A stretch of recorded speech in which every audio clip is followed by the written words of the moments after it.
Hi, I'm Christopher Ninman. I'm a full-stack software engineer with a specialty in front-end development and design. I'm also an educator and a musician.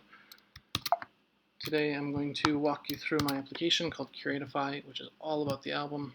This stems from me being a CD collector who spent all my money on CDs, and then Spotify streaming came along, and I didn't have to carry 200 CDs in my car at all times.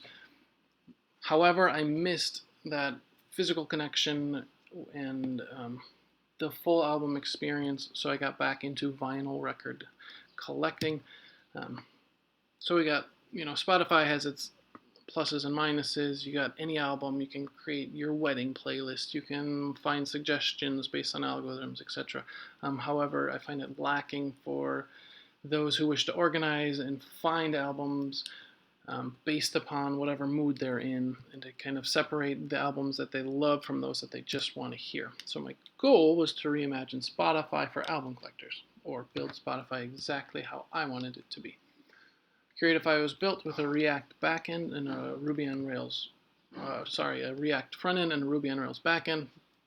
Some other tools were Canva for a lot of the design and visuals of the site. Figma was used to lay out the database tables, plan the component hierarchy, and the flow of state.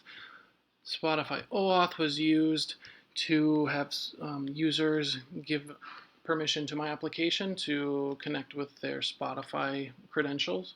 React Spotify Web Playback was used to embed, it's a library to embed the Spotify player within the application.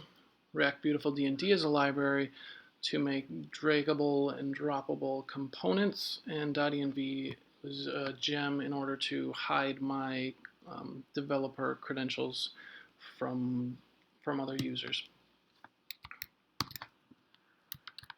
So let's get into the application. We have a lot of things you might see in Spotify: collections, lists, search features, and your artists.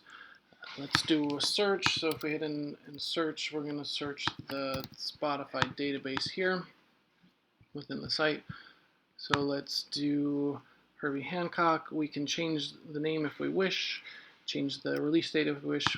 We are going to give it as many genres and tags as we want. So we got this as instrumental, chill with guests, it's jazz. We can add other ones as well, and give it a rating, which we can always change later. So now I've got several ways to find this. If I search for Herbie Hancock, I find it here. I can also order based upon album title, artist name, release date, my rating. Let's see, I can find it if I just want to search for my jazz albums. I've got my jazz albums. If I want to find my instrumental jazz albums, that's what I'm in the mood for, then I've got just my instrumental jazz albums. Let's put this on. We can play it right here on the site, or open it up in Spotify. If I want to just keep that playing in the background while I go through my connection, I can do that. Let's get rid of all the tags here, and just so you can also browse your collection with just the images, and then find the album that you want to put on at the current time. So we've got, say, I know I've got a couple Talk Talk albums that I love. However, I've got one that I haven't heard yet I want to listen to. I can actually put that into my queue, where I can listen and interact with that, and later on add it to my collection or remove it from my queue if I don't like it.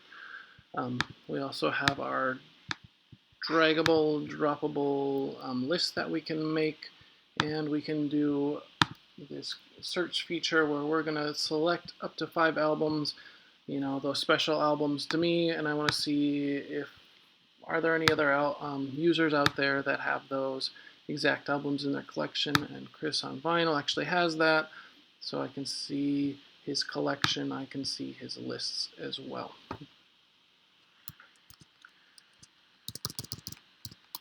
Alright, so let's get into my biggest challenges was OAuth.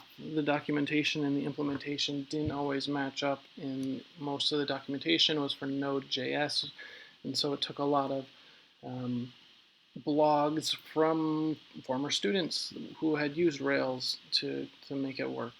There's also a difference between development and deploy, where you are having these callbacks which have redirects, and so you're redirecting for different places for the develop versus your deployed site.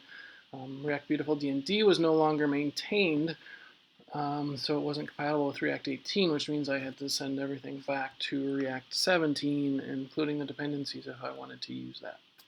Spotify also has this developer mode where you are limited to 25 users, and they must all be individually added to your dashboard unless you have submitted your application for review by them to follow all of their legal guidelines. So my biggest takeaway is Google is my best friend. I would never have been able to finish a project without it. And through Google, you find all these blogs, and so thanks to everybody who wrote a blog that helped me out along the way, and it's kind of changed my blog writing to add much more intent and kind of helping give back to the community. Future plans would be to get the application beyond developer mode, get it to extended quota mode where anybody can use it. With a lot of custom CSS, it's not super mobile friendly, so I'd like to make that happen. I would also like to allow users to add albums that are not currently on Spotify, like a YouTube link or something like that. And I would like to add a chat feature for user recommendations where you can talk with other users. Thank you for your attention. Connect with me on LinkedIn. I'm Christopher Ninman. I should be the only one on there. Thanks, bye.